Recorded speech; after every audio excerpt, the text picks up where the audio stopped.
తెలంగాణలో గిరిజన ఏజెన్సీ ప్రాంతాల్లో వైద్య సేవలను మరింత బలోపేతం చేసేందుకు ప్రభుత్వం కీలక అడుగులు వేస్తుంది.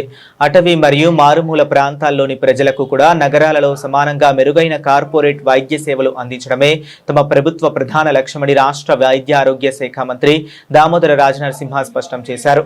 ఉమ్మడి ఆదిలాబాద్ జిల్లా పరిధిలో వైద్య సేవలు, ఆసుపత్రుల బలోపేతంపై ఆయన ప్రజా ప్రతినిధులు, ఉన్నతాధికారులతో కలిసి ఒక ఉన్నత స్థాయి సమీక్ష సమావేశాన్ని నిర్వహించారు. ఈ సమీక్ష సమావేశంలో ఉమ్మడి ఆదిలాబాద్ జిల్లాలోని గిరిజన ప్రజలు, పెండింగ్ ప్రాజెక్టులు మరియు ఆసుపత్రుల్లో మౌలిక వస్తువుల కొరతపై సుదీర్ఘంగా చర్చించారు. ఈ సందర్భంగా మంత్రి దామోదర రాజనరసింహ మాట్లాడుతూ, అత్యవసర సమయాల్లో మారుమూల గ్రామాల నుంచి రోగులను సకాలంలో ఆసుపత్రులకు చేర్చడం అత్యంత ప్రాధాన్యతతో కూడుకున్నదన్నారు.